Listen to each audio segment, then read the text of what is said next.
we're going to a different economy, and we're going to be learning more about that as we go. But clearly, we're learning that things can be done from remote locations. We're learning that technology can replace people even more than we thought.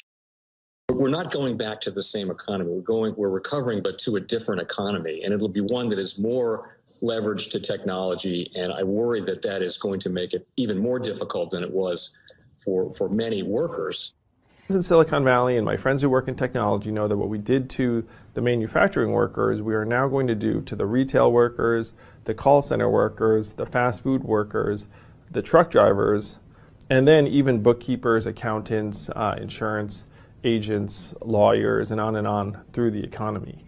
So what happened to the manufacturing workers is a very clear sign. This effort. And China has big plans for this. They intend to seed their digital yuan into the global environment by giving it away to visitors at next winter's Olympics. When they arrive at the airport, they're going to get yuan digital wallets. They're going to receive digital yuan. They're going to use it throughout their visits to Beijing, and then they're going to take it back to their home countries. They see this as a huge advantage. Why? Because who controls the underlying protocols, who controls the underlying standards of the future of money will control the future of money. So on September 12th, Jamie Dimon says Bitcoin is a fraud. He says he'll fire any one of his traders buying Bitcoin. Bitcoin drops 24%. When Jamie Dimon speaks, people listen. So that weekend, we found out that the largest buyer of a Bitcoin fund that's in Europe that buys physical Bitcoin, right? The largest buyer was Morgan Stanley and JP Morgan. And that's not illegal. Welcome to the Crypto Teacher. And guys, I come back with that video just to make you think. And we have Jamie Dimon coming back out with a Hegelian dialectic stating that Bitcoin is worthless. And guys, is Bitcoin in a bubble? Yes, it is. We know it's in a bubble. We know the Fed is pumping cryptos and stocks. But we do know Bitcoin is not a fraud. Bitcoin is not worthless. Bitcoin and cryptos are for the fourth industrial revolution. The robots, algorithms, drones is definitely coming to replace humanity. Now, as we can see, guys, on all the news outlets, that's all you hear about is a Bitcoin ETF, Bitcoin Futures ETF. That's how we know it's definitely coming because they're talking it up. But we also know when it comes to international, we already have Bitcoin ETFs and it has not affected the price. Why? Because we need regulation, especially in the United States. No one's going to be putting 401k and pensions in Bitcoin if it's not regulated. But we know ISO is coming next year. That's global regulation for Bitcoin. Now, guys, do not forget, every single month, they come up with some type of topic that brings Bitcoin down. Remember, last month it was Bitcoin. This is going to be a new topic this month because we know when it comes to the New World Order, it's all planned out. You have a wonderful day. JP Morgan CEO Jamie Dimon, though, not bullish. No surprise here. Yahoo Finance's Jennifer Schomburger here with the very latest comments from Dimon. Worthless? Is that what it comes down to? Hey, good afternoon. Yeah, that's right. CEO of JP Morgan, Jamie Dimon, speaking out this afternoon at the Institute of International Finance, saying again that he thinks that crypto is, quote unquote, worthless, though he does believe in the underlying technology of blockchain, and he says that stablecoin is real. He says the government is going to regulate crypto. Of course, we know that. Dimon, a longtime critic of crypto, trashing Bitcoin as a fraud in the past, saying it has no intrinsic value, but also speaking this afternoon at the conference was Citigroup's chairman, John Dugan, who says that he thinks it would be appropriate, quote, for banks to hold higher capital requirements against crypto assets on their balance sheets.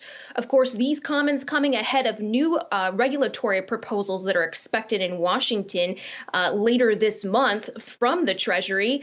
We know that they are considering regulating stable coins as money market funds or using traditional bank regulations. In speaking with the head of the OCC recently last month, he told me that capital requirements are indeed on the table. go. It's just a question of how high.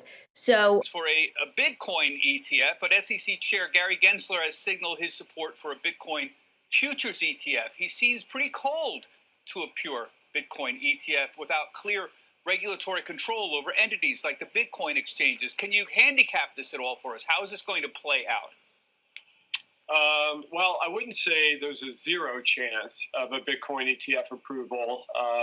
The deadline for our application, and these things can be extended, but this is an unextendable deadline by statute, is November 14th.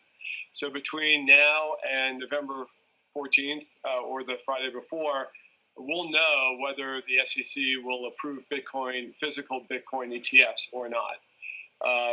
I would say that in the space, we launched the first pure play sort of cryptocurrency company ETF called DAP in April of this year. So I just wanted to make sure that people know that we do have a product in the market. But as far as regulatory approval, I do think as well, the SEC wants to have some visibility into the underlying Bitcoin markets. And I think they've got that a little bit when they asked Coinbase or told Coinbase not to list a product that gave interest on crypto holdings, and Coinbase backed off. So they clearly have some control over players in the underlying Bitcoin market. So maybe that increases the chances from zero, but I have no idea what they are. Okay, so we now know November 14th is sort of the drop dead date for a Bitcoin ETF. Thumbs up or thumbs down. But what about Bitcoin futures? You've got an application for that as well. That's going to go live at the end of the month, I understand, unless there is objections and they kick the can down the road. What are the issues around a Bitcoin futures ETF? Can they kick the can down the road even on the Bitcoin futures at this point? Yes, I mean, let me, at least from an investor perspective, and this is not regulatory, the issue with the futures ETF is the dynamics of the futures curve. And without getting complicated and talk about contango too much, in Bitcoin rallies, Bitcoin futures strategies can underperform by even up to 20% a year. So that's a pretty big number. The regulatory issues around it are, can U.S. ETFs invest in Canadian Bitcoin ETFs? That seems unlikely now. That's one issue. And the other is that there are limits on how much any fund or fund company can own in Bitcoin futures that's based on the futures contract. So what if the Bitcoin futures ETF gets too big? So there are still issues out there. The most powerful person in the world is the storyteller. The storyteller sets the vision, values, and agenda of an entire generation to come, Steve Jobs. And guys, I truly believe in this. When you look at the New World Order, they're the storytellers. And that's the reason why I wrote my New World Order book. But guys, now it's time to change the current generation. And I wrote 3 kids books. I love the Trinity because I understand the power that's in it.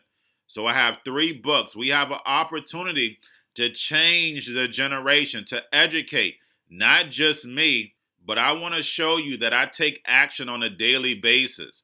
And I want you to take action on a daily basis.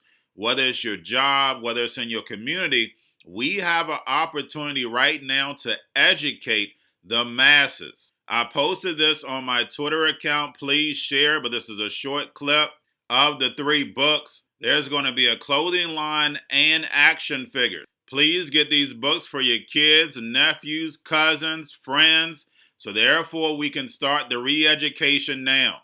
Because as we see, the 4th Industrial Revolution foundation is definitely here. Robots, algorithms, drones, taking humanity out the picture. We have to re-educate. But let's get into the video. Part 1. King Joshua and Grandma Tam save the village. Part 2. King Joshua and Grandma Tam save New York. From COVID Stories 3. Part 3. King Joshua and Grandma Tam goes to China. It's mandatory to get part 1, part 2, and part 3 of this series. It's time to re-educate Generation Z.